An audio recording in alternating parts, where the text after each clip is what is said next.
Olá a todos, hoje a gente vai fazer o terceiro episódio da Arquearia Filosófica. Aqui a gente vai fazer uma ponte, uma interface entre a prática da arquearia, a psicologia e a filosofia. Bem, vou seguir a sugestão do professor Álvaro, então eu vou trazer aspectos arquetípicos da ideia do arqueiro, mas mais profundamente ligada à ideia do feminino e da cura através dessa prática. Eu vou fazer um panorama geral, primeiro a respeito da ideia de arquétipo do arqueiro, depois eu vou aprofundar um pouquinho mais na arqueira, né, na ideia de arquearia dentro do feminino. Antes de eu fazer um disclaimer, eu poderia estar utilizando outras mitologias, mas a gente vai se centrar um pouco mais na grega, porque ela faz parte do pensamento ocidental, pensamento filosófico ocidental, por assim dizer. Nós poderíamos visitar os povos originários, povos de outras culturas, e possivelmente vamos fazer, mas hoje não é o centro aqui da nossa conversa. Então, quando a gente faz a prática da arquearia ou outras práticas artísticas e esportivas, a gente acaba incorporando estes aspectos arquetípicos de maneira consciente ou inconsciente. E, obviamente, o arqueiro é aquele que trabalha basicamente com foco, direção e intenção. Estes são elementos primordiais dentro da ideia do arqueiro, ou melhor, né, da arqueira, que logo a gente vai falar um pouco melhor. Então, eu separei aqui alguns elementos, alguns tópicos bem importantes, por exemplo, o núcleo simbólico, né, dentro da ideia do arqueiro. Então, basicamente, o indivíduo trabalha visão, ele enxerga além do imediato, intenção, escolher um alvo com clareza, por exemplo, controle de impulsos, não é aquele que é regido por emoções fortes, né? Ele controla a tensão antes da sua ação, por exemplo, e o desapego do resultado, que é um dos aspectos um pouco mais difíceis da prática, porque a flecha, uma vez solta, ela já não pertence ao arqueiro, também como os nossos processos emocionais, né? Muitas vezes o mais difícil é a gente soltar. Assim também funciona na arquearia, para o arqueiro soltar a flecha na hora correta, na hora certa, né? Se nós fôssemos para uma ótica um pouco mais junguiana, vamos assim dizer, né? O arqueiro, ele aparece quando a psique ou o indivíduo pede, geralmente, um direcionamento, discernimento emocional, capacidade de escolher um caminho, capacidade de decisão, por exemplo, e maturidade do desejo. Não é um desejo impulsivo, mas ele tem um certo cálculo, uma certa métrica, vamos assim dizer. Né? E se nós fôssemos ainda caminhar por essa questão arquetípica junguiana, a sombra do arquétipo seria esse excesso de métrica, né?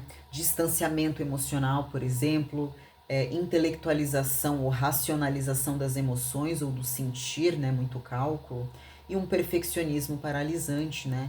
Nunca é o momento certo de atirar, então o indivíduo fica paralisado. Os arquétipos mitológicos seriam vários aqui. A gente poderia trazer Apolo, Ártemis, Sagitários, né, o Quiron, o curador ferido, né, os centauros também, no episódio da Centauromaquia, entre outros, né, Odisseus também, né, mas, como eu falei, a gente vai mais pro arquétipo feminino hoje, né, vai mergulhar um pouco mais nessa ideia. Porque aqui, no caso, a gente fala a respeito de uma mulher que escolhe, né? Se nós formos adentrar o feminino, da arqueira, né? Mais ligada à ideia de Ártemis, guardiã de limites, autônoma, não uma mulher reativa, uma mulher que tem um certo cálculo.